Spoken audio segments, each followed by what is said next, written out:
এভাবেই লাফিয়ে লাফিয়ে কলেজে যেতে হয় রাজশাহীর সোনিয়া খাতুনকে। এক পা না থাকায় ছোটবেলায় সবসময় স্কুলে নিয়ে যেতেন তার মা। পরিবারের আর্থিক অবস্থা এতটাই খারাপ যে ক্রাচ কেনার টাকাও নেই তাদের। আর তাই বড় হয়ে এভাবেই এক পায়ের উপর ভর করে লাফিয়ে লাফিয়ে কলেজে যেতে হয় তার।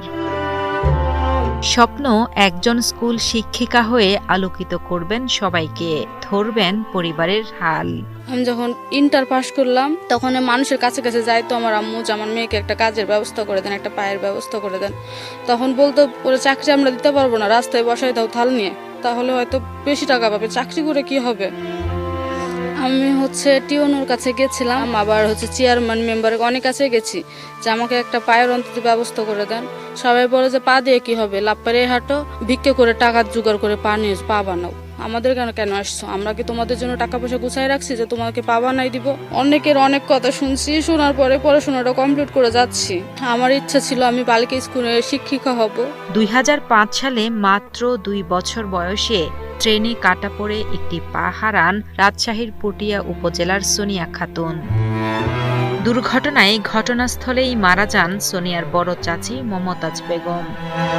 অলৌকিকভাবে একটি পা হারিয়ে বেঁচে যান সোনিয়া।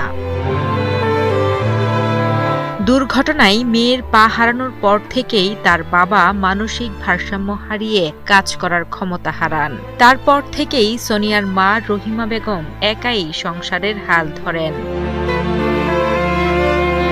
গত 20 বছর ধরে 3 সন্তান ও মানসিক ভারসাম্যহীন স্বামীকে সামলাতে রাস্তায় মাটি কাটা, ধানের চাতলা এবং মানুষের বাড়িতে কাজ করে চলেছেন তিনি। এই দুরবস্থার মধ্যেও মেয়ের পড়াশোনার আগ্রহ দেখে নিজে না খেয়েও তার স্বপ্ন পূরণে অবিচল এই অসহায় মা। 2 বছর বয়সে অ্যাক্সিডেন্ট করছিল, সেই কাল থেকে ধরো আমি এই কষ্ট করেই যাচ্ছি। এবার আমি স্বামী একজন প্রতিবন্ধী, যখন খবর আসছিল যে অ্যাক্সিডেন্ট করছে আমি, সেখানে একটা সিলিন্ডার দিছিল বলে, এই সিলিন্ডার দেওয়ার কারণে ব্রেন শর্ট। সেখান থেকে একটু বড় হলো ব্রিটিশ, এখন ওই কামা আমি স্কুলে যাব, দেওয়ার পরে ওই স্কুলে যায়, যেদিন আমি কামে না যাই সেদিন দিয়ে আসি কুলে করে, আর যেদিন কামে যায় সেদিন কি করে বই বুক এলিয়ে সওয়াল আমার এটি একটা লাভ দেও, একটা লাভ দিয়ে যায় স্কুলে। আমার যদি ভিক্ষা করে কি আমার যত আমার শরীর রক্ত বেশি হলো ওকে আমি MA পাস করাবো। শত বঞ্চনা আর কটূক্তি সহ্য করে এক পায়ে লাফিয়েই প্রায় 2.5 কিলোমিটার দূরে কলেজে যাতায়াত করেন সোনিয়া।